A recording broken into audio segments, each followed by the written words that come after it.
Vamos lá, pessoal. Então a gente vai estar focando agora em colégio naval, tá certo? Revisão geral, vou pegar as principais questões aí que a gente vai estar abordando. Vou estar falando, além do conteúdo do naval, algumas questões do próprio naval, peguei questões próximas, questões às vezes no nível mais elevado para a gente estar exercitando e vendo como funciona, tá certo? Química do naval não precisa ter medo, mas é bom assistir a revisão geral aí para não dar mole. Então vamos lá.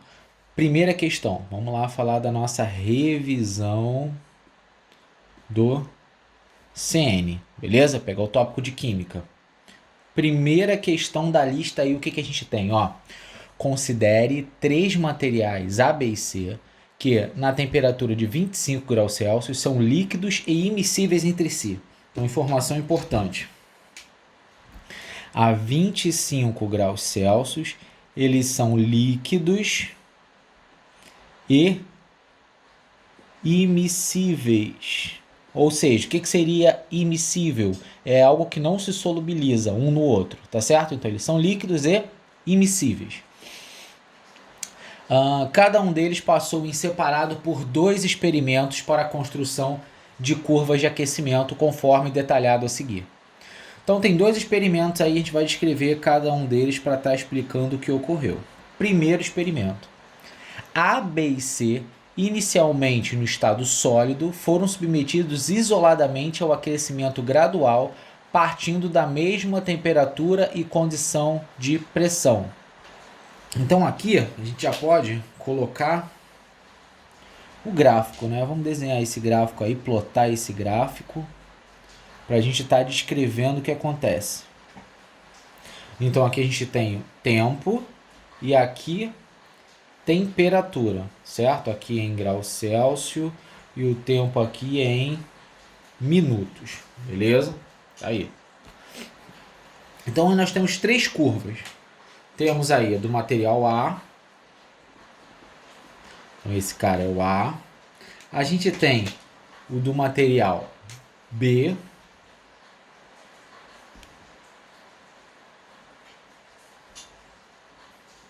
Esse cara é o B, certo?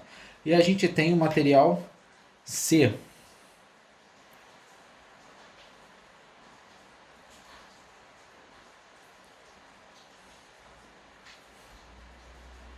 Esse aqui é o C. Então, por que eu plotei, fiz questão de plotar? Para a gente poder descrever o que acontece com cada um. Esse é o nosso experimento 1. O que acontece no experimento 2 que ele fala? Vamos ver lá. As condições iniciais do experimento 1 foram mantidas, porém aumentando-se em 3 vezes o volume do material C. Então ele pegou, vou chamar aqui ó, de novo volume de C, é igual ao 3 vezes o volume de C, vou colocar aqui antigo, entre parênteses. Beleza? Então o novo volume de C é 3 vezes o antigo. Em seguida, os 3 materiais ali foram aquecidos gradualmente. Beleza, vamos para o próximo tópico. Baseando-se na análise dos experimentos e no conhecimento sobre propriedades dos materiais, julgue as afirmativas abaixo como verdadeira ou falsa. Então, ó, primeiro a gente vai estar colocando aqui, ó, vou colocar a resposta em rosa. São 5 afirmações. Então tá aqui. Primeira, temperatura de fusão do material B foi maior no experimento 2 do que no experimento 1. O que acontece? Isso é falso. Por que essa afirmação é falsa? As condições não foram mantidas, as iniciais do experimento 1. Você não manteve essas condições de pressão, então você manteve essa condição. Então, obviamente, isso vai refletir na temperatura de fusão do material B. Lembrando que são líquidos immiscíveis, não formam uma mistura homogênea, tá certo? Então, são líquidos immiscíveis. Então, essa afirmação é falsa, porque as condições foram mantidas. Beleza? Então, as condições foram mantidas, então não tem como dar diferente. Líquidos immiscíveis. Segunda afirmação. O material A aquece mais rapidamente que o material B. C. A aquece mais rápido que C. Essa afirmação aí é verdadeira. Por quê? Se você acrescentou o volume em C, acrescentou o volume, você não alterou a densidade, então necessariamente aumento de volume, né, desconsiderando aí os efeitos da densidade, vai indicar o quê? Aumento da massa. Se você aumentou o volume e aumentou a massa, o que vai acontecer com o aquecimento? Mais massa, ele vai aquecer mais devagar. Então, vai diminuir a velocidade de aquecimento. Eu vou chamar de VAC, tá? Então, diminuiu a velocidade de aquecimento porque a massa é maior para ser aquecida. Aí ele fala aí, ó, os 3 materiais são substâncias puras. A gente vai ter que voltar aqui, ó. Tem aqui os 3 gráficos, né? Eu só consigo analisar a substância pura do C, porque eu tenho tanto, deixa eu colocar aqui de laranja, não, de vermelho. Eu tenho o ponto de fusão dele, e eu tenho essa faixa aqui, né? Que aqui na verdade não é um ponto de ebulição, é uma faixa do ponto de ebulição, porque não é certinho. A gente vai explicar agora o porquê. Então, ó, você só consegue perceber isso, os dois, tanto ebulição como fusão, no C. O B eu só consigo ver o quê? No caso aqui, fusão. O A eu nem consigo perceber, certo? Então, eu só consigo analisar o C. Então, vamos analisar o C aí. Ele falou que é substância pura. Se é substância pura, esses dois aqui, ó, tanto o ponto de fusão como o ponto de ebulição, deveriam ser retas, que são paralelas ao eixo das abscissas. Essa aqui até é, ó, horizontal, essa reta verde, mas essa ela é inclinada. Essa inclinação indica que isso aqui é uma mistura. E não é uma mistura qualquer, ela é uma mistura eutética, tá certo? Beleza? Então não consigo avaliar as outras, mas ó, por causa desse trecho, isso é uma mistura eutética. Então essa afirmação é falsa. Por quê? Troquei a cor. Por quê? O C representa uma mistura. Consigo analisar, eu consigo perceber que C é uma mistura. Justamente, ó, por causa disso aqui. Já que ele não é uma reta horizontal, já consigo afirmar que é uma mistura. Essas misturas, elas podem ter essa reta inclinada tanto aqui no ponto de ebulição, como no ponto de fusão, como nos dois. Se tiver só no ponto de ebulição, mistura eutética. Só no ponto de fusão, mistura azeotrópica. Se tiver nos dois, é uma mistura. Beleza? Então, grande característica aí que é essa alteração desses pontos quando você tem uma mistura. Quarta afirmação. A mistura B e C a 25 graus Celsius podem ser separadas usando o funil de decantação. Então, pode, né? E por que ele pode ser separado por um funil de decantação? Lembra que eu marquei lá em cima? Eles são immiscíveis entre si, tá bom? Já que eles são immiscíveis entre si, ou seja, eles não formam uma mistura homogênea, eles ficam separadinhos, você consegue separar utilizando o funil de decantação. Só para lembrar o que é o nosso funil de decantação, né? É aquele, deixa eu colocar aqui do lado, é aquele funilzinho, né, que a gente tem.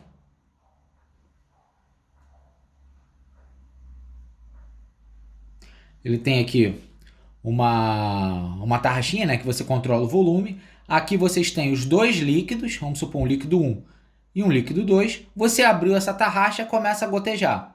Esse líquido 1 vai baixando, na hora que ele encontra aqui você fecha, só vai sobrar o líquido 2, beleza? Vamos olhar a próxima então, que seria a questão, a próxima afirmação que é: o material B possui maior temperatura de fusão que o material C. Vamos para o gráfico. Fusão é aqui, ó. Ele está falando que B é maior do que C.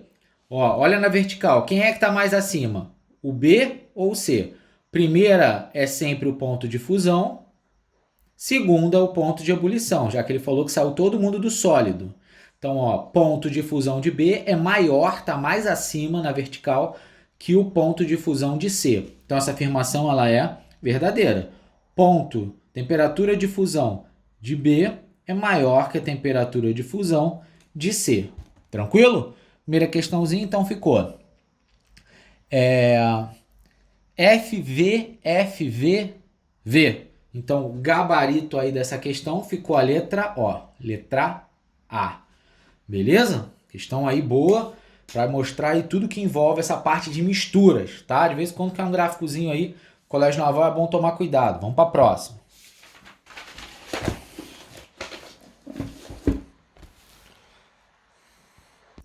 Vamos estar partindo aí agora, pessoal, para estar fazendo a questão de número 2. Ela mexe um pouco aí com os modelos atômicos. Então, ó, ela faz 4 afirmações. Eu vou colocar aqui a primeira, segunda, terceira, quarta e quinta afirmações. A mesma coisa, vamos colocar de rosa aí se é verdadeiro ou falso. Primeira, considere os seguintes fenômenos: eletrização de uma régua por atrito, fusão de uma barra de gelo exposta ao sol, conservação da massa em uma reação química, condução de eletricidade em um circuito simples, emissão de luz colorida no estouro de fogos de artifício. E ele pergunta: o modelo atômico de Dalton proposto no início do século XIX pode ser utilizado para explicar qual fenômeno? Então, quando eu falo de Dalton, né, eu mexo mais com que parte? Aquele modelo que é conhecido como modelo bola de bilhar, né? Então, o modelo de Dalton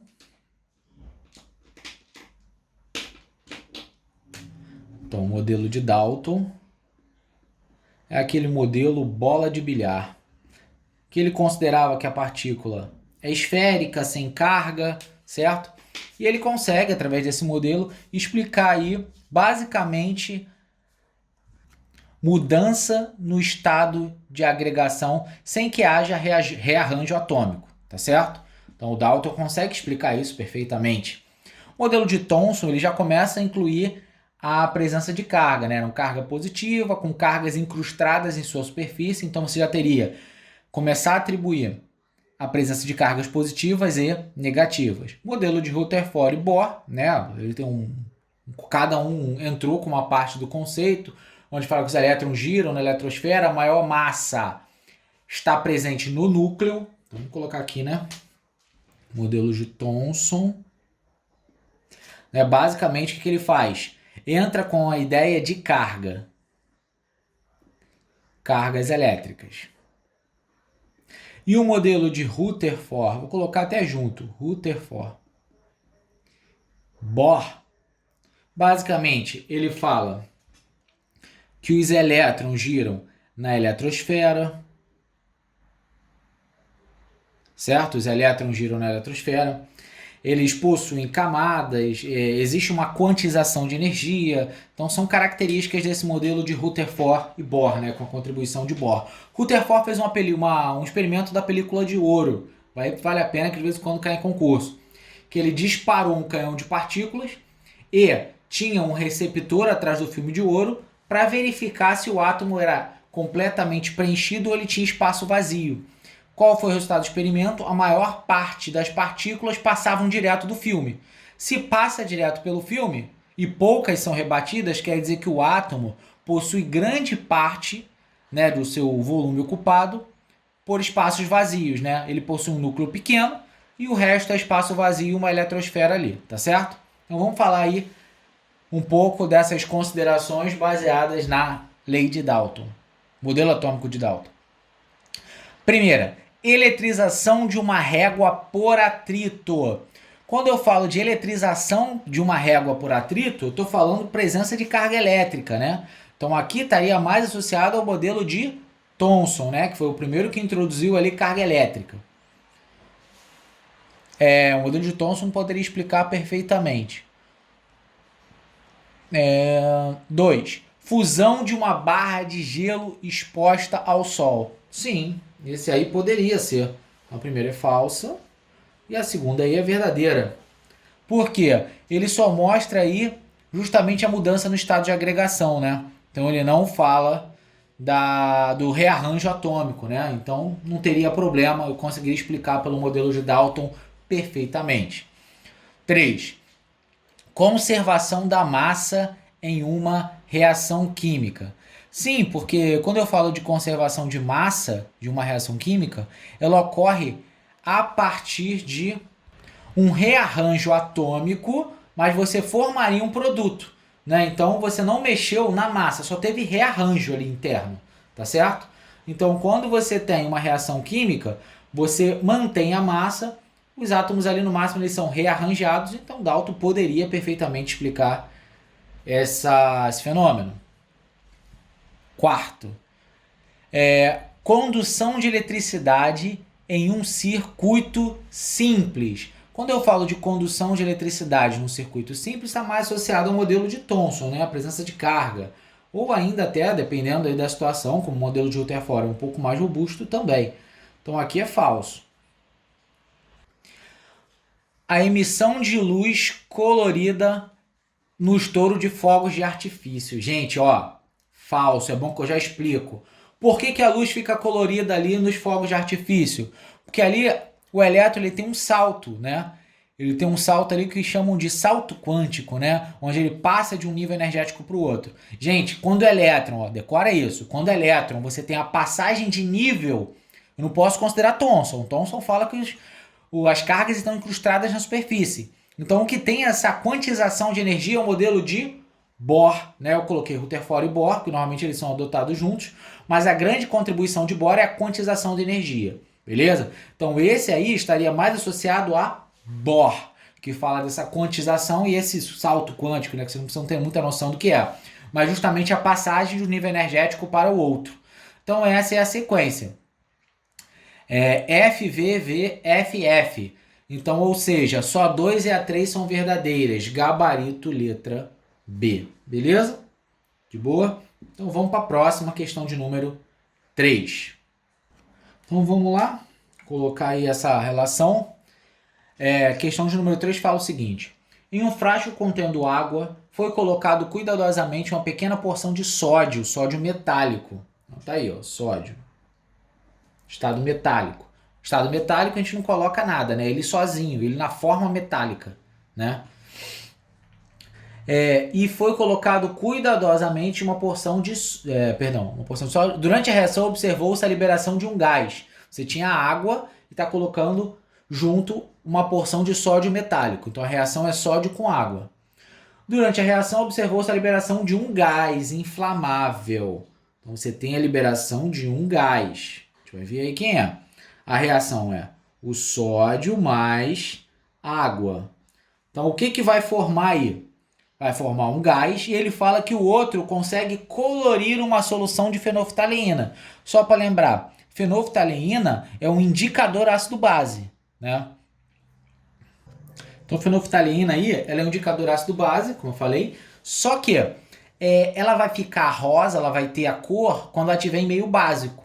Se ela estiver em meio ácido, ela fica incolor, né? Então, ela vai ficar rosa se tiver em meio básico, ou seja, meio que tenha alguma base, e vai ficar incolor se for um meio mais ácido, beleza? Como aí teve uma coloração, então o meio é básico. Se o meio é básico, a reação, ó, sódio com alguma coisa que dá uma base, isso aqui a gente vai marcar o quê? NaOH. Então esse cara é o hidróxido de sódio. E quem é o gás? Gás hidrogênio, tá certo? Beleza? Então, ó, formou o gás, que é um gás inflamável, o hidrogênio, e formou o hidróxido de sódio, que é uma base forte. Só para lembrar, bases fortes. Hidroxila ligado a um elemento da família, né, do grupo 1 da tabela periódica, certo? É um metal alcalino. Quando eu olho família 2, né, já para falar um pouco de bases, tirando o magnésio e o berílio, ali eu tenho bases fortes. Então eu tenho essa reação química, perfeito. Tá balanceada? Não, essa reação não está balanceada. Só para lembrar balanceamento, o que a gente faz? A gente segue o macho. Isso aí o pessoal já está cansado de ouvir. O que é seguir o macho? Vamos anotar aqui. Seguir o macho. O que é seguir o macho? A gente conseguir fazer o balanceamento. Primeiro, dos metais, depois dos ametais, depois do carbono, caso exista, depois do hidrogênio depois do oxigênio. A gente segue essa sequência aí para estar facilitando o nosso balanceamento. Então, beleza. Metal aqui eu tenho sódio. Dos dois lados eles têm a mesma quantidade. A metal aqui, eu não tenho nenhum ametal que não seja o oxigênio, mas ele tem uma posição fixa. Vamos para outro. Carbono não existe. Hidrogênio. 1, 2, 3 hidrogênios aqui. Desse lado aqui eu só tenho 2. O que eu poderia fazer? Ou eu coloco meio aqui, né? Coloco meio aqui, eu já balanceei todo mundo, seria uma. Ou eu coloco 1 aqui e coloco 2 aqui dos outros lados. Né? Eu poderia colocar, vamos lá, meio. Meio vezes 2 é 1, mais 1 hidrogênio, 2. Aqui já tem 2, está todo mundo certinho. Oxigênio 1, 1, está todo mundo certo. Só que é ruim trabalhar com esse número fracionário. Então o que a gente faz? Multiplica a expressão toda por 2. Aqui não era 1, 1, 1. Então eu vou cortar e vou multiplicar todo mundo por 2. 2 sódio, 2 água, 2 hidróxido de sódio e 1 gás hidrogênio. Beleza, isso aí a gente tem. Então vamos ver o que ele está falando. Sobre o experimento, é incorreto afirmar. Vamos olhar uma por uma. O gás liberado é o oxigênio, gás oxigênio. Gente, primeiro que a gente sabe que esse gás aqui não é oxigênio, isso aqui é o gás hidrogênio. Gás hidrogênio é inflamável, tá? Gás oxigênio não, ele é comburente, ele não é combustível. Então ele é comburente, ele auxilia no processo de oxidação. Né? Você oxida, para você ter uma chama ali queimando o seu material, você precisa da presença do oxigênio, beleza? Aqui não, aqui é o hidrogênio, é um gás inflamável, ele é combustível. Então o oxigênio, a primeira já é falsa. Então a primeira eu já tenho a resposta, já que ele quer a incorreta, é a letra A. Vamos olhar a restante. A substância produzida é iônica. Então quando eu vou olhar aí para o hidróxido de sódio, né, o hidróxido de sódio, sim, eu tenho aí um composto iônico, né, tem uma relação iônica. Tem uma ligação covalente oxigênio e hidrogênio, mas o composto em si, ele é de caráter iônico. Até porque, quando você coloca ele em solução, ele vai Na+OH-. Então, essa aí é correta. Terceira, a solução final pode ser neutralizada com um ácido. Então, beleza. Tem o hidróxido de sódio, base forte, uma base. Como você faz para neutralizar uma base? Você vai colocar um ácido. O que é neutralizar? O pH aqui ele está acima de 7, que é o neutro. Eu quero baixar esse pH. Quanto mais base, mais acima do 7 ele estará. Então eu vou ter que colocar alguém ácido para ele ficar mais para o neutro. Neutralizar. Beleza? Se ele tivesse muito ácido, eu acrescentaria uma base. Então aqui nesse caso, eu vou neutralizar a partir da utilização de um ácido. Perfeito, tá certinho. D. A solução adquiriu coloração rósea após adição de fenolftaleína. Perfeito, a gente falou disso, né? Básica, já que ela tem coloração, só pode ser rosa. Então, se você tiver excesso de base, se tiver uma solução alcalina, você vai ficar com cor rosa. Se ela for ácida, incolor, beleza? Até neutra, né? Incolor. Então, essa aí, o gabarito é a letra A. Então, fenolftaleína é bom saber esse indicador. Vamos para a próxima aí, questão de número 4. Aproveitando para fazer aquela revisão aí de prova, hein? Vamos lá, avançando que ainda tem questão para a gente fazer.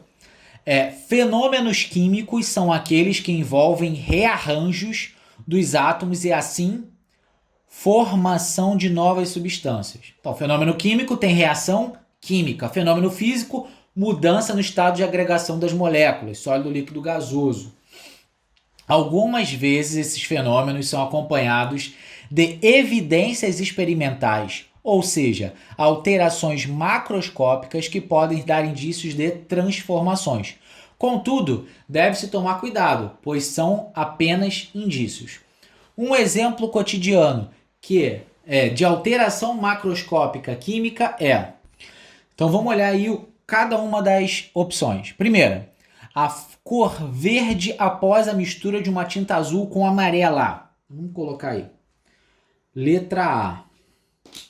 Quando eu falo que dá verde do azul com amarelo, isso não é um fenômeno físico, não é químico. Não é uma reação química, ele é um fenômeno físico. Este fenômeno é físico. Mas qual fenômeno físico? Fenômeno óptico, tá certo? Então ele é um fenômeno óptico. Só envolve aí a parte de comprimento de onda, o que é a luz, a parte da luz que é refletida, o que é absorvido, beleza? Vamos olhar a segunda. Então essa aí não é um fenômeno químico. Vamos ver a B. O surgimento da cor vermelha em uma chapa de ferro ao ser aquecida. Gente, aquecimento de chapa libera luz. Eu estou falando daquele salto quântico que a gente estava falando de Bohr. Então vamos lá, só para lembrar. Dalton, modelo simples, só fala o quê? Modelo bola de bilhar, não tem presença de carga elétrica. Thomson colocou a presença de carga elétrica, né? Colocou ali a carga positiva e as negativas incrustadas em sua superfície. Rutherford falou que existe o átomo, é um núcleo pequeno e com grande massa que corresponde a pouco do seu volume. Existe grande quantidade de espaços vazios. Bohr falou dos saltos quânticos, tá certo? Então toda vez que eu tenho emissão de luz aí devido ao aquecimento, por exemplo, então houve o salto quântico, o elétron mudou de nível, emitiu luz, beleza? Ah, não sei o que é salto quântico. Então, só saber. O elétron ganhou energia e mudou para uma camada superior. Aquelas camadas que a gente viu, KLMOPQ. Então ele teve um salto no nível de energia, beleza? Então a segunda aí não é um fenômeno químico, tá certo? Isso aqui é o que a gente chama de salto quântico. Ou utilização aí do modelo de Bohr. C. Vamos dar uma olhada no C. Você fala o seguinte: o surgimento da cor vermelha em uma chapa de ferro... Não, essa é a B. C. A formação de bolhas após a adição de açúcar em um copo de refrigerante. Gente, parece que isso é químico, né? Fala, pô, começou a sair bolha, teve reação. Na verdade, o gás não foi produzido. O gás já tinha no refrigerante. Só que na hora que você colocou um soluto, né, no caso o açúcar, colocou ali um material, ele faz o quê? Diminui a solubilidade. Ele diminui a solubilidade. O que isso significa? O gás que estava ali tranquilão, né? Estava solúvel, colocou o açúcar, ele não fica mais solúvel. Ele fala, caraca, esse sistema aqui está insuportável. Eu tenho que sair daqui, eu tenho que sair do refrigerante. Aí ele sai. Mas ele não foi produzido a partir de reação química, ele já estava lá. Só que na hora que você colocou o açúcar, o gás foi embora. Beleza? Vamos olhar a próxima, letra D. Tô dando os bizus aí, eu pegando pesado, para estarem prontos aí para a prova de química do Colégio Naval. O surgimento da cor caramelo em uma panela contendo açúcar ao ser aquecido. Agora sim. O açúcar ele é aquecido, mas ele está alterando a cor. Eu não estou falando de um salto. O açúcar ele está fundindo, né? O açúcar ali, ele está mudando de cor e está fundindo. Devido ao aquecimento, a quantidade de energia que ele recebe, aquele material muda de cor porque vai virar vários complexos, inclusive até polímeros, né? São materiais de cadeia muito grande. Então aquele açúcar tem reação química. Não é a mesma coisa da barra metálica. Então isso sim é o gabarito, letra D, e esse é um fenômeno químico. Beleza? Fenômeno químico tranquilo. Então vamos ver se dá para escrever aqui. Questão de número 5. Vamos para a próxima. Então vamos lá, questão 5, vamos ler junto aí. Questão de número 5. Considere que ao final de um experimento foi gerado ácido sulfúrico. Então ácido sulfúrico, vamos anotar isso aí, ó, H2SO4. Como rejeito. Para o descarte adequado, o técnico de laboratório neutralizou o ácido empregando uma base. Então isso aqui é o ácido sulfúrico, ele é um ácido, e ele quer neutralizar. Para isso ele usou uma base. Ácido sulfúrico, vamos lá. Ácido, como eu sei que isso é um ácido? começa com hidrogênio, né? Não é a água. Então, ó, começou com hidrogênio, ele tem hidrogênio ionizável, certo? Então, ó, esse hidrogênio você consegue, em solução, ter a sua protonação, você vai ter o H+, e o SO4-, o HSO4- ou SO4 2-, tá certo? Então isso é um ácido. Começou com hidrogênio, não é água. Dica importante. Base. Para ser base tem que ser um metal ligado a uma hidroxila. Ele me deu como opções KOH, K é o potássio, potássio é um metal, né? Um metal na família 1A, antiga 1A, hoje grupo 1. Então é um metal alcalino ligado a hidroxila. Então já sei quem é a base. KCl é um sal. Gente, mais fácil, o jeito de você saber quem é o sal. Verifica, é um ácido? Começou com hidrogênio, que pode ser ionizado? Não. Tem hidroxila? Não, então não é nem ácido nem base. Beleza. Tem um oxigênio como único elemento do ânion? Ou seja, oxigênio ligado a alguém? Não. Então só pode ser uma base. Então KCl é isso. Ele é um sal. Perdão, só pode ser um sal. Então o KCl não é um ácido, porque não tem hidrogênio na frente. Não é uma base, não tem hidroxila. Não é um óxido, porque não tem oxigênio ligado a um elemento, como por exemplo o CO, CO2. Ele só pode ser um sal. K2SO4 é a mesma coisa. Pô, mas o K2SO4, né, o sulfato de potássio, ele tem oxigênio. Mas quem é o ânion? SO4. Não é só o oxigênio. Pô, vai ficar difícil, então vou dar o bizu. Vê quantos elementos tem. Aí tem K, o S e o O. Você vai contar só as letras maiúsculas. Se tiver 3, já não pode ser óxido. Para ser óxido, só pode ter 2. K2O, CO2, entendeu? Tem que ter só 2 letras grandes, onde uma delas, de letras maiúsculas, onde uma delas é oxigênio. Então, dessa forma, eu já sei que o K2O é um óxido. Então, perfeito. Qual é a base, então, que ele vai utilizar? A base, então, é o KOH. Então, vamos fazer a reação. Um ácido mais uma base.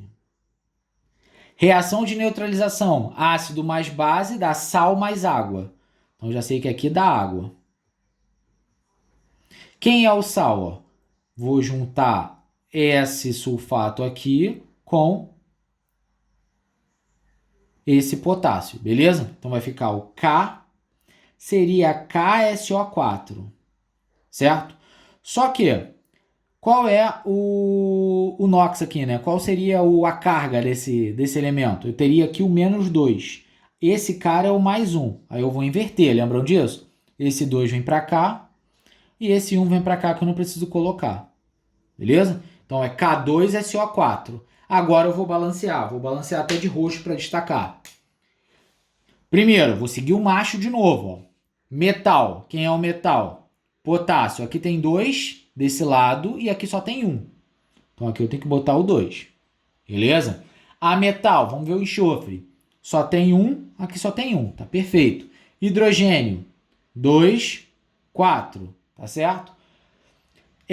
Aqui só tem 2 hidrogênios, tem que botar o 2 na frente. 2 vezes 2, 4. Balanceia o hidrogênio. Oxigênio, 2. Esse 2 multiplica todo mundo aqui dentro, tá vendo? Como se fosse distributiva. Mais 4 oxigênios. Então dá 6 oxigênios na esquerda. À direita, 2 vezes 1, 2. Mais 4 oxigênios. Né? Lembrando que aqui é o 1 e aqui é o 1. Então, balanceei usando a técnica do macho. Metal a metal, carbono, hidrogênio e oxigênio. Mas não é só isso. Ele quer que você some. Mas somar mole, né? 1 mais 2 mais 1 mais 2. Tá certo? Somei aqui esses coeficientes. Isso aí vai dar 6. Gabarito aí, letra D. Beleza? Questão 5, de boa? Tomar cuidado com essa reação química. Reação química é importante. Não pode dar mole, não. Tranquilo? Ó, ácido e base dá sal mais água. Toma cuidado com essas cargas aqui, ó. Muita gente tem dificuldade. O que a gente faz aqui quando tem uma molécula desse tipo? Inverte para poder balancear as cargas. Beleza? Vamos para a questão 6. Vamos lá. Vamos lá, questão de número 6. Ó. Essa questão 6 aí ela é rápida. A gente tem que basicamente descrever o óxido, né? Vamos ler aí junto. Muitas substâncias químicas são utilizadas com a finalidade de prevenir e tratar doenças. Um exemplo é o óxido presente nos cremes contra assaduras de dermatites que afetam os bebês nos seus primeiros meses de vida. Geralmente, essas dermatites acometem a região da pele coberta pela fralda. A substância que pode corresponder àquela citada, como no exemplo do texto, ele está falando de um óxido, só para lembrar. Óxido, tenho duas letras maiúsculas. A minúscula não conta, porque a minúscula você não conta para saber quantos elementos tem, né? Então, ó, tem que ter duas letras maiúsculas, ou seja, dois elementos químicos, onde um deles é o oxigênio. Então, se eu for olhar aí, ó, primeiro aí eu já tenho ZNO. Quantas letras maiúsculas eu tenho? Z e o O. Então eu tenho dois elementos químicos, onde um deles é o oxigênio. Quem é esse cara aqui? Esse só pode ser um óxido. Esse cara é o óxido de zinco. Beleza? Então esse cara é um óxido. Então o que ele está falando aí é justamente a letra A. B. Cloreto de sódio. Vamos ver. Não é óxido, né? A gente sabe que o cloreto não tem o oxigênio. O C. O cloreto de sódio, ele não é uma base, não tem hidroxila, que é o OH. Então ele só pode ser um sal, né? Não é um óxido, não é um ácido, não é uma base, só pode ser um sal. Então o cloreto de sódio é um sal, não pode ser o do texto. C, ácido nítrico. Ele começa com hidrogênio, não é água. Então já posso classificá-lo aí, tem funções inorgânicas como ácido, né? Eu tenho esse hidrogênio. Ele consegue em solução se transformar em H+, tá certo? Então, esse ácido nítrico, ele é um ácido, inclusive é um ácido forte, tá? Um ácido nítrico. E D, KOH2, ou seja, hidróxido de cálcio, hidróxido, OH, hidroxila, esse cara é uma base. Então, viu o OH ligado a um metal, é uma base, beleza? Então, o óxido só pode ser a letra A. Vamos olhar a próxima questão de número 7. Aí, ó, outra questãozinha de funções inorgânicas, importante funções inorgânicas.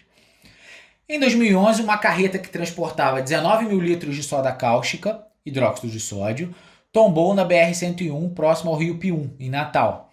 Com a finalidade de minimizar os efeitos nocivos desse produto, a empresa responsável pelo veículo providenciou um caminhão com cerca de 20 mil litros de um líquido capaz de neutralizar a soda cáustica. Então vamos lá. Vamos escrever. Ele quer neutralizar esse cara. Qual é a função? Ó, tenho hidroxila, OH. Então esse cara é uma base. Quem neutraliza a base? Um ácido. Para ser ácido tem que começar com hidrogênio e não ser água. Então tem um ácido. Esse cara vai começar com hidrogênio e vai ter alguma coisa depois. Beleza? Ele quer neutralizar. Para você ter ali uma solução sem ter problema de pH. Vamos lá. O líquido que poderia ser utilizado nesse procedimento beleza, eu poderia usar um ácido inorgânico ou um ácido orgânico, que foge muito aqui ao que a gente já conhece. Mas aqui vai da experiência que a gente já tem nessa questão. A gente sabe que o vinagre, ele é o quê? A gente consegue perceber que o vinagre, ele é ácido. Então o vinagre, ele é ácido. Certo? Então ele poderia perfeitamente ser utilizado. Ele não é um ácido inorgânico, mas ele é um ácido. Vamos ver as outras opções. Água destilada. Água destilada é aquela água, né? Aquela água pura, água, né? Você não tem nenhuma outra substância, né, naquele meio que não seja água. Então é água pura. A água pura, ela vai diluir a minha base, mas ela não vai neutralizar, né? Ela vai diminuir um pouco os efeitos da soda cáustica, né? Vai ficar mais solúvel, vai ficar mais... a concentração vai ser menor, então o risco vai ser menor, mas não vai neutralizar. Leite de magnésia, não sei se alguém sabe, né? Mas leite de magnésia...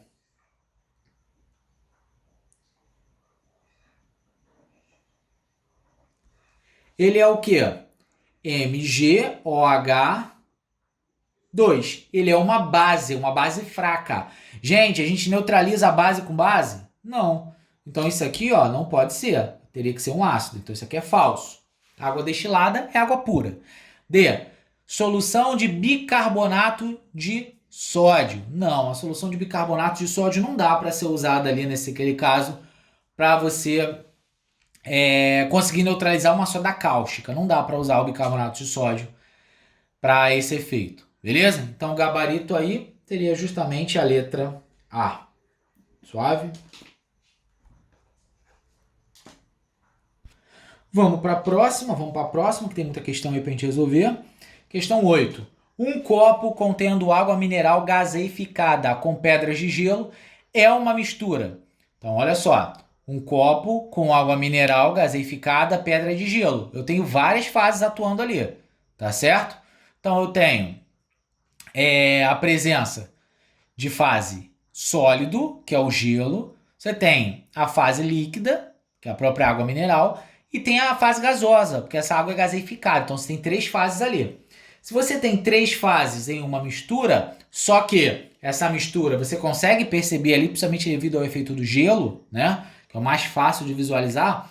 O gelo você consegue diferenciar, você sabe que tem gelo ali. Se você conseguiu diferenciar uma situação da outra, onde começa uma fase e termina a outra, essa aí é uma solução que é chamada de... Perdão, uma mistura chamada de heterogênea. Tá? Você consegue perceber. Água com sal, por exemplo, só forma uma fase. Então não é uma mistura heterogênea, é homogênea. Essa aqui eu consigo ver que existe mais de uma fase. Então ela é heterogênea. Então é heterogênea, formada por 3 fases, sólido, líquido e gasoso, sendo uma sólida. Sólida só tem uma. Então você tem uma sólida. Questão tranquila, sem estresse. A gente vai para a próxima. Questão de número 9. Ó, questão 9 aí, ó, questão boa para falar de mudança de fase. Sobre o esquema seguinte, que representa um modelo cinético molecular de uma mesma substância, foram feitas 4 afirmações. Tá certo? Feito 4 afirmações. Primeira, tenho aí as fases. A primeira fase, eu tenho as moléculas muito bem organizadas, alto grau de organização molecular, muito próximas e com pouco movimento. Certo? Então, ó, característica, fase A. Que você tem alto grau de agregação molecular, alto grau de organização, pouca energia cinética, pouco movimento, só pode ser sólido. Certo? É a fase sólida. A fase B, você já vê que ela não está com grau de organização molecular, não está muito organizada, e ela já está mais distante, e você dá para ver que já está com algum movimento. Esse cara é a fase líquida, que é o intermediário. Fase sólida. Se eu for olhar a fase C, essa fase já tem moléculas mais dispersas, né, com mais distâncias entre si. Isso é característica de fase gasosa, né? Então eu tenho muito próximas, não tão próximas e bem distantes. Beleza? Então vamos olhar. Baseado nisso, vamos lá as afirmações.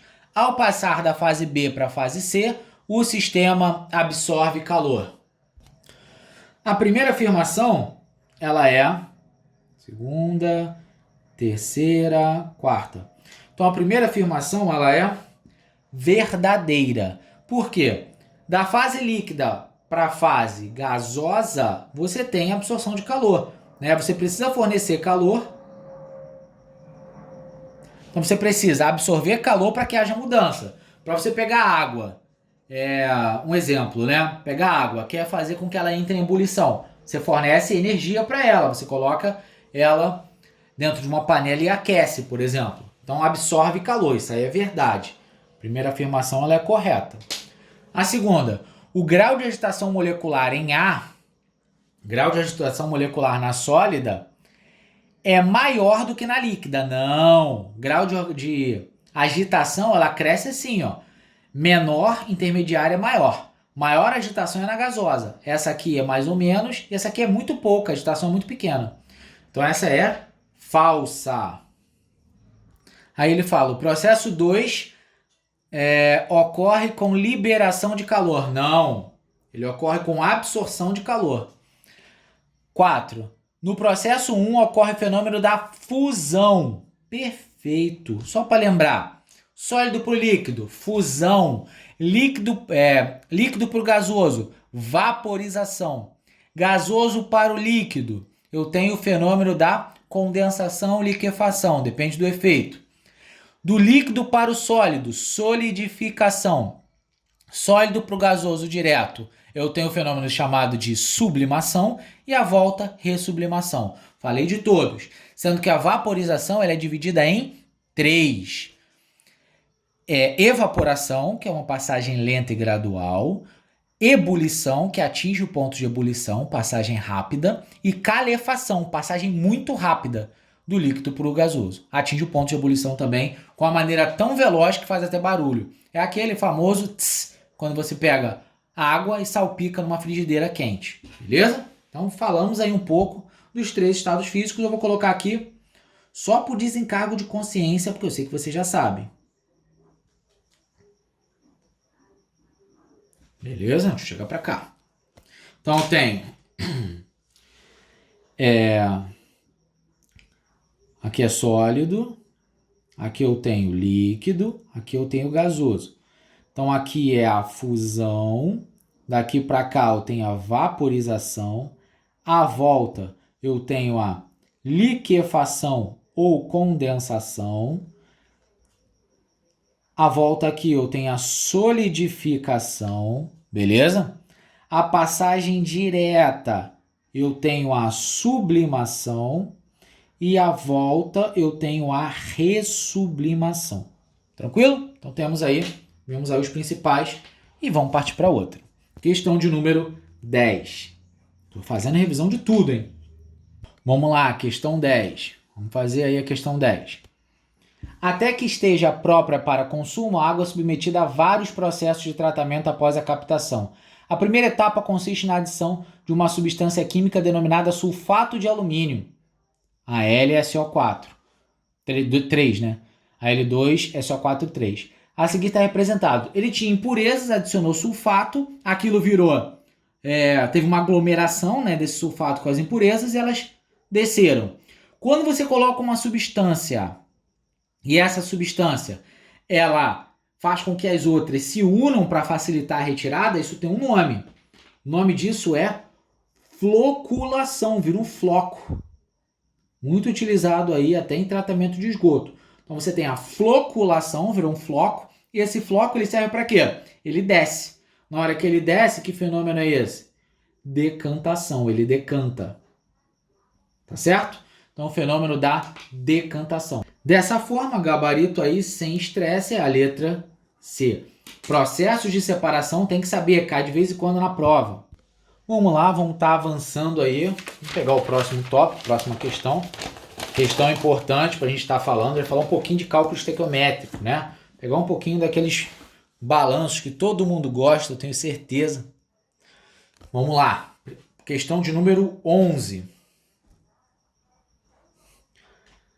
Atletas de levantamento de peso passam pó de magnésio, que é o carbonato de magnésio. Vamos colocar essa aí. Você tem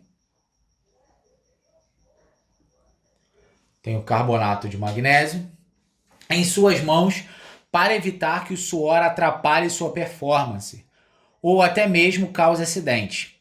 Suponha que, em uma academia especializada, o conjunto de atletas utilize, vamos anotar, 168,8 gramas do pó, né? Ou seja, disso aqui por dia. Beleza? Gente, quando eu estou pegando um probleminha que envolve esses cálculos, essas regras de 3 que a gente conhece bem, tem que anotar os dados. Anotei os dados. Agora vamos fazer o seguinte.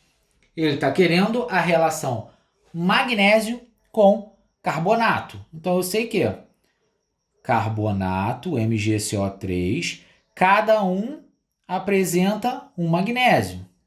Então a proporção é 1 para 1. Certo?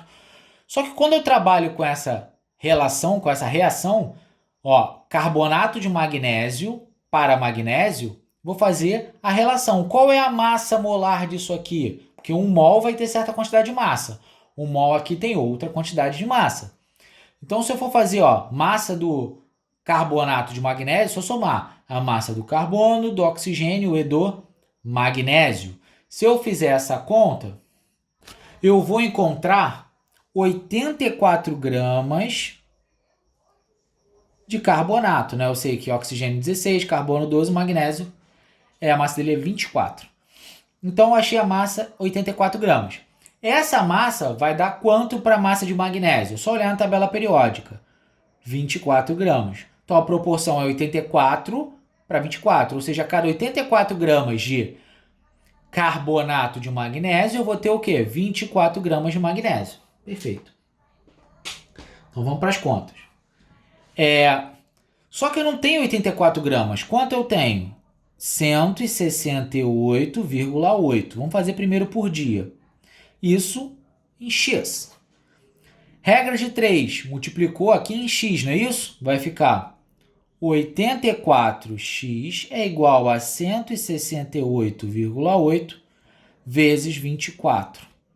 X, então, é 168,8 vezes 24 dividido por 84. Então, se eu fizer essa divisão, só que eu fiz aqui rapidinho, isso vai dar 0,048 quilogramas, aproximadamente, tá certo? Essa resposta vai dar em gramas, vai dar 48,22 gramas, eu já converti aqui. Só que isso é para um dia. Eu quero para 30, então é só multiplicar. 30 vezes 0,048. Isso aí vai dar aproximadamente 1,45 quilogramas. Gabarito aí, letra C. Valor aproximado aí 1,46, tá certo? Erro aqui de aproximação, tranquilo, probleminha de estequiometria, máximo aí vai se enrolar um pouquinho na conta, mas não pode dar mole, até porque prova do naval pega pesado aí com matemática, beleza? Então vamos para a questão de número 12.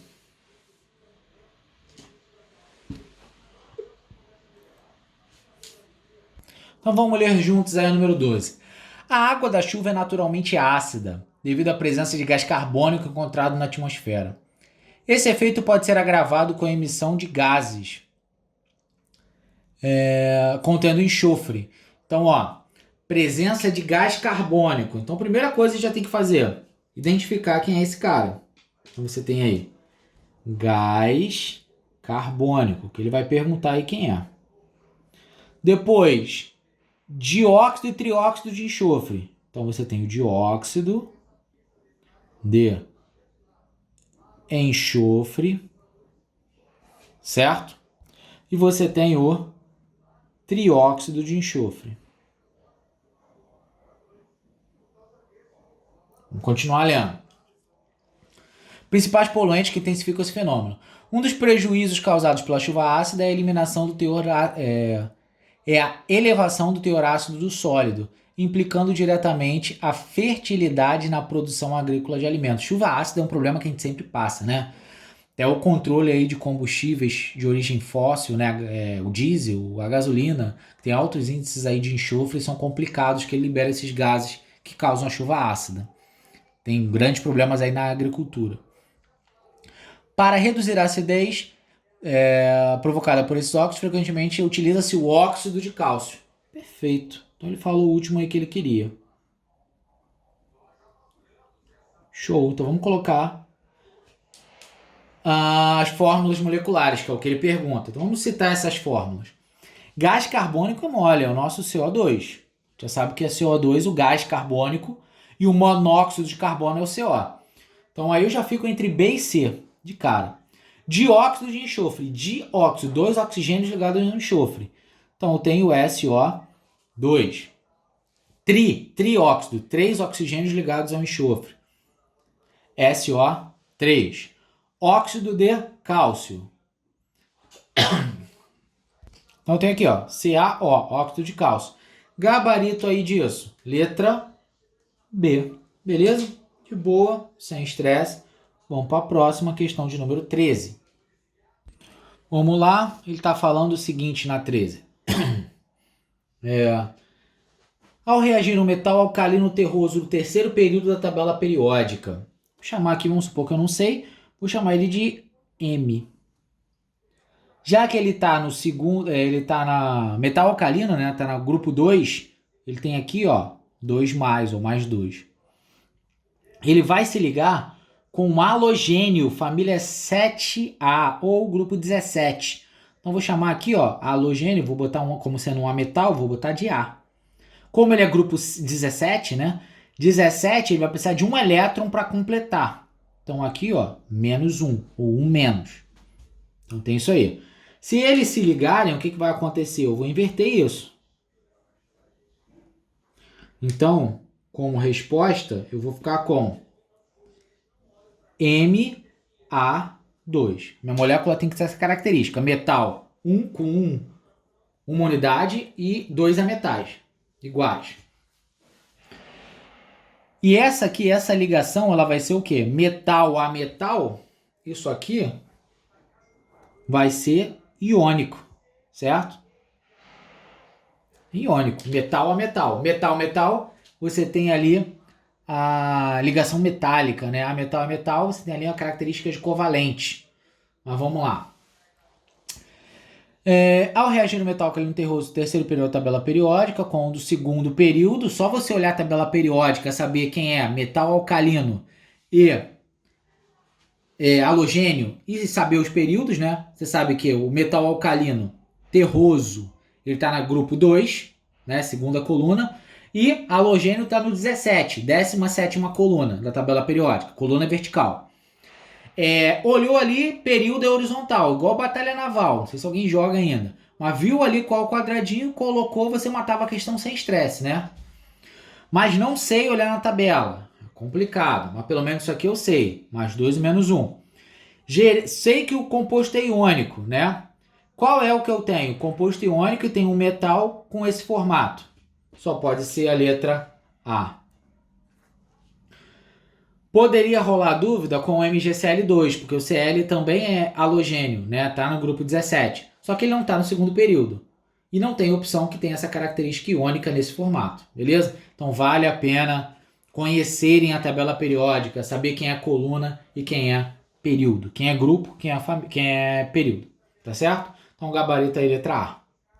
Próxima questão, questão de número 14. Vamos lá. Questão 14. O permanganato de potássio é uma substância sólida em temperatura ambiente, muito solúvel em água. Em sua composição há 3 elementos químicos, o potássio, o manganês e o oxigênio, na proporção 1:1:4, respectivamente. Sua dissolução em água gera uma mistura homogênea de cor violeta bem característica. Durante o fenômeno de dissolução dessa substância em água, ocorre. Então, ó, quando eu tenho sal, eu tenho o quê? Uma dissociação. Estou trabalhando com ácido, eu tenho uma ionização, tá certo? Então aí no caso, eu trabalhando com um sal, então eu tenho uma dissociação. Então acho que foi direto, né? Não preciso nem... Essa aí é uma dissociação.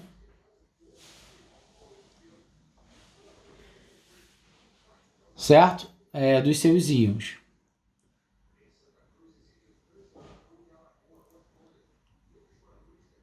Então, dissociação dos seus íons. Certo? Gabarito aí, letra B. A letra A, dispersão molecular, não faz sentido. Fusão dos cátions e ânions. Fusão de cátion e ânion, não faz sentido nenhum. Letra D, separação das ligações covalentes. Também não. Eu tenho aí uma reação de dissociação. Vou até colocar essa reação aqui. Que eu tenho KMNO4, certo? Isso aqui está no estado sólido. Isso vai dissociar em K+, aquoso, mais MNO4-. Isso aqui também é aquoso. Beleza? Questão 14, vamos partir para a próxima. Questão de número 15.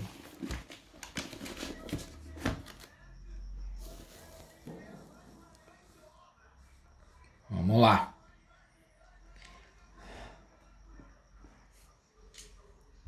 Questão 15, pessoal. Ó. Utilizando a tabela periódica, é possível identificar determinadas substâncias encontradas na natureza, Considere uma substância com as seguintes características. Então vamos colocar as características que ele está me dando. Primeira delas, simples. Simples só tem um elemento químico. Composto tem mais de um elemento químico. A segunda, ela é diatômica, só tem 2 átomos. Terceira, ela está presente na atmosfera. Quarta, constituída por átomos da coluna ou família 6A. Então, antiga 6A, que são os calcogênios.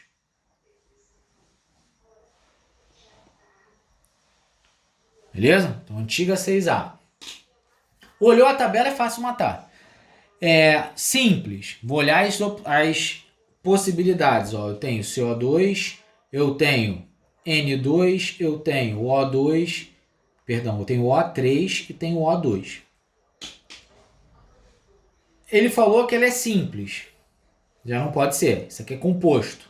Simples, simples, simples. Beleza. A primeira aí, as 3 são. Diatômica, só tem 2 átomos. Já não serve. Está presente na atmosfera. As 2 estão. 6A, calcogênios. Só pode ser essa. O nitrogênio está na 5A, que seria o grupo 15. Gabarito aí, letra D. Tranquilo? Questão aí, só para verificar se estão por dentro na tabela periódica. Vamos partir para 16, certo? 16, como eu prometi aí, coloquei a questãozinha do CN, Colégio Naval. Observe a figura a seguir, que apresenta a aparelhagem utilizada comumente em laboratórios para a realização da destilação simples. Marque a opção que apresenta a mistura que pode ser separada por uma dessa aparelhagem. Então ele está me dando uma estrutura aí de uma destilação simples, né? Então isso aí que ele está me falando é uma destilação simples, certo? Vale a pena, são vários processos de separação. Isso cai no naval, dei uma revisada. Filtração, que é a separação física entre sólido e líquido. Destilação, 2 líquidos, tá certo? A evaporação, né, que você basicamente deixa aquele líquido com sólido, só que o líquido vai embora. Na destilação você reaproveita o líquido, né, se for do seu interesse. Decantação, água e areia, deixa quietinho, a areia desce, você conseguiu separar, tá certo? Separação magnética, tenho ali areia e pó de ferro misturado, como eu vou separar? Passou o ímã, pó de ferro é atraída e areia não. Então são várias, certo? Peneira, isso é um gradeamento, né? Você tem ali vários fios ali, dependendo do material, várias grades que vão existir, fazer o quê? Separar o que for menor do que o espaço da peneira, passa, o que for maior fica, certo? Tem também a catação, fenômeno simples, né? Tipo catar feijão. Separa do ponto de vista visual, você consegue ver o grão, consegue distinguir a partir de tamanho e algumas características, cor, tá certo? Então aí no caso você tem o quê? Água e sal dissolvido, por exemplo, processo de destilação, ó. Água com alguma coisa que está solubilizado na água. Então o gabarito aí é a letra C, né? Ele separa o quê? Água e um material solúvel, né, que está solubilizado nele. Água e areia não pode, né? Ele tem ali um material que está uma mistura heterogênea, é muito mais fácil separar, por exemplo, por decantação. Não vai usar um processo de destilação dessa complexidade para separar água e areia. Água e óleo são immiscíveis. Mais fácil usar aí um funil de decantação. Água e gasolina, mesmo processo da água e óleo, né? Eles não se misturam. Água e limalha de ferro, aí você poderia separar com a utilização de um ímã, por exemplo. Então você tem esses processos. Gabarito aí, letra C, para separar este mecanismo aí. Tranquilo? Então vamos fazer aí até a 20. Vamos lá, vamos avançar que ainda falta. Questão 17, também do Colégio Naval. Considere os seguintes processos. Primeiro,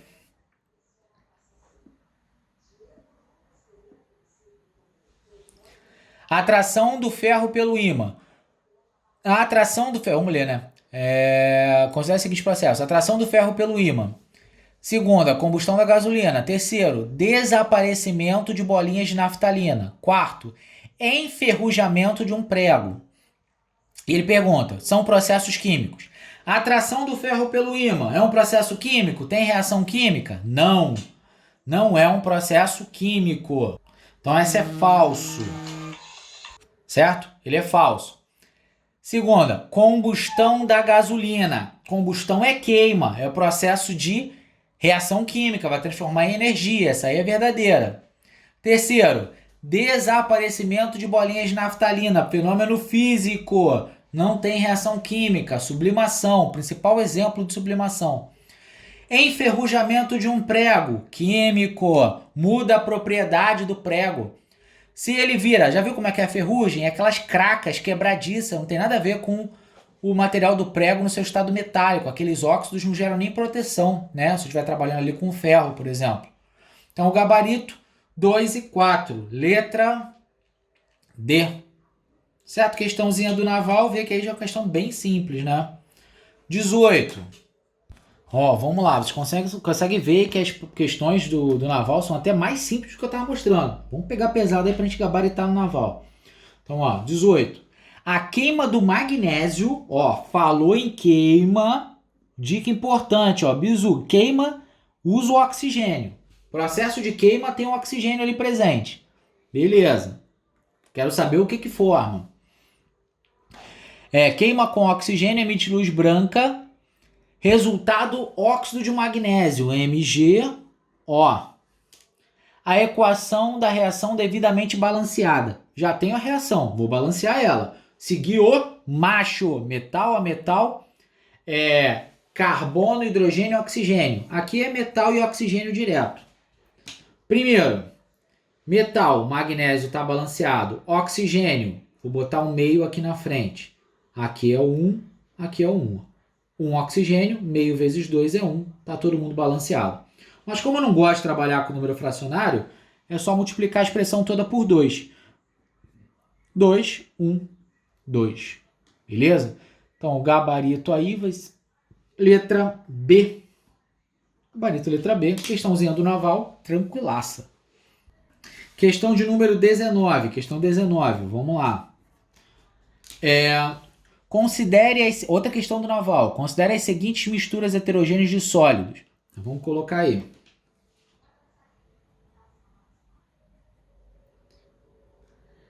Amendoim torrado e suas castas, serragem e limalha de ferro, areia e brita. Areia e brita, a diferença é o tamanho. Assinale a opção que apresenta, respectivamente, processos que permitem separação das frações acima. Então, vamos olhar uma por uma. Certo? Então, vamos lá.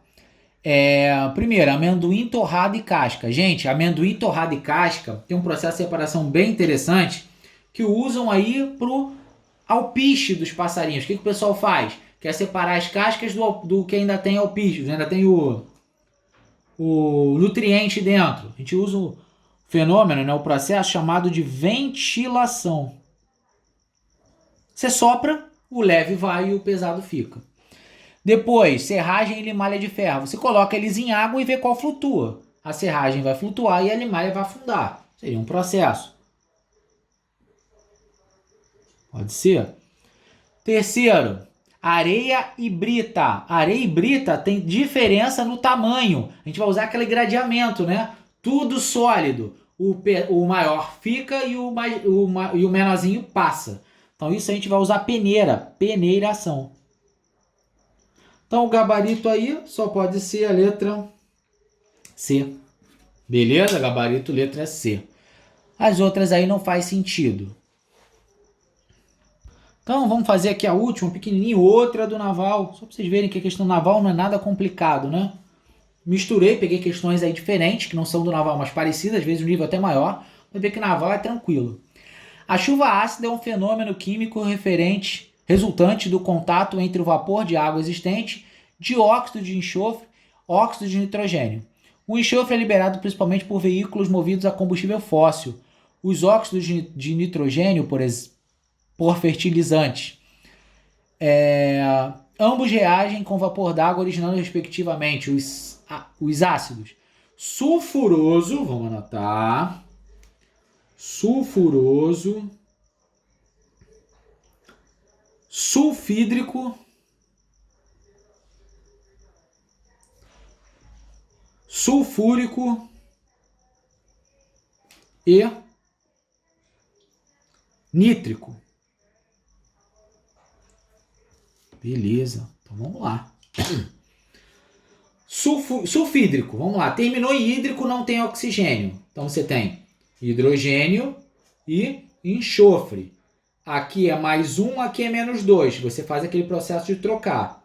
Vai virar o H2S. Ácido sulfídrico, terminou em hídrico, não tem oxigênio. Vamos olhar logo aqui o nítrico. Aqui não é hídrico, é íco, né? O nítrico aqui é um ácido bem comum, ácido nítrico, HNO3. É bom saber os principais ácidos. Dá para montar pela tabela, mas é bom saber. Ácido sulfúrico a gente já viu aqui até hoje, né? H2SO4. Sulfuroso, H2SO3. Então, ó, os ácidos apresentados são estes. Então, aí vai ficar letra A, né? Gabarito letra A. Sulfuroso, sulfídrico, sulfúrico e nítrico. Então tá aí os ácidos, questãozinha do Colégio Naval. Beleza, gente? Então, ó, aulinha padrão aí, revisão geral, peguei os principais tópicos, falei o que mais pode cair. Fizemos 20 questões, sendo algumas do Colégio Naval e outras parecidas, às vezes até mais difíceis, para estar estudando, estar avaliando. Qualquer dúvida, só tirar aí que a gente vai estar sanando esses problemas aí para a gente ir firme e forte para a prova do Colégio Naval, tá certo? Tamo junto e de repente um ou outro aí eu encontro até no dia da prova. Valeu? Aquele abraço a todos.